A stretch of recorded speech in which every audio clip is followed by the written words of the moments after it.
Now, the final thing you should know before you start creating your geofilter is the Snapchat Geofilter Submission Guidelines. Now, these are the guidelines you should follow when designing your geofilter to make sure that it's what Snapchat is looking for and that it gets accepted. So I'm going to jump onto the computer again and then break down the guidelines for you depending on whether you're creating a community geofilter or an on-demand geofilter. Now, there are a few differences between the guidelines of a community geofilter and an on-demand geofilter, but first let's cover the general requirements for all geofilters. The first is that the graphics need to be 100% original. Also, logos and branding aren't allowed in community geofilters or personal on-demand geofilters. Also, your geofilter cannot include photographs or designs that are extremely photorealistic, and you are also not allowed to use hashtags in your design. Another guideline to follow is to make your geofilter design visually compelling and something that is relevant to the area and useful to the users. Now, some of the technical requirements are that the geofilter design be 1080 pixels wide by 1920 pixels tall. It also needs to be a PNG image file, preferably a PNG 24. And this PNG file also needs to have a transparent background so the snaps can show through the design. The geofilter should also be under 300 kilobytes in file size. And your geofilter design shouldn't cover up too much of the screen. 25% coverage of the screen is a good ballpark number to shoot for. When selecting a location for your geofilter, here are a few guidelines to keep in mind. First is to select a place where people will gather and take snaps.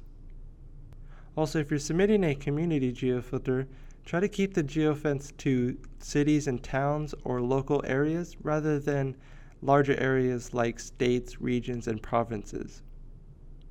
Also, keep in mind that businesses are not eligible for community geofilters, so do not include any logos or branding for businesses in your community geofilter.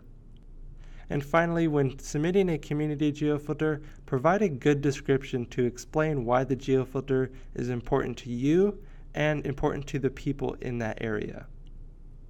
Now, there are some guidelines that are specific to on-demand geofilters. However, most of the general requirements still apply, so keep those in mind. First off, if you're submitting a business on-demand geofilter, only use logos that you own or have the permission to use.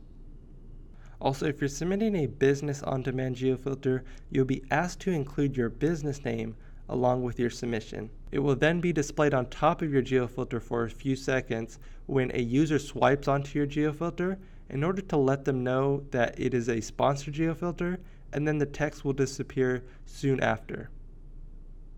Also, you're not allowed to use phone numbers, emails, URLs, snap codes, or usernames in your on-demand geofilters. Again, hashtags aren't allowed. Lotteries aren't allowed. No more than 2 lines of non-stylized text. In other words, keep it graphical and keep the words to a minimum. And finally, drug-related content is not allowed.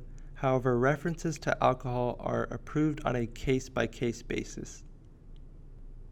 And that's a rundown of the geofilter submission guidelines as of this recording. However, these geofilter guidelines have the possibility of changing in the future, so it's important to review these geofilter guidelines directly from Snapchat's website to make sure you're following the current ones. In order to help you review the current Snapchat geofilter guidelines, I will have a link to Snapchat's page below. Now, in the next module, we're going to cover how to plan for your geofilter, and in the next lesson, we're going to cover how to pick the right location for your community geofilter.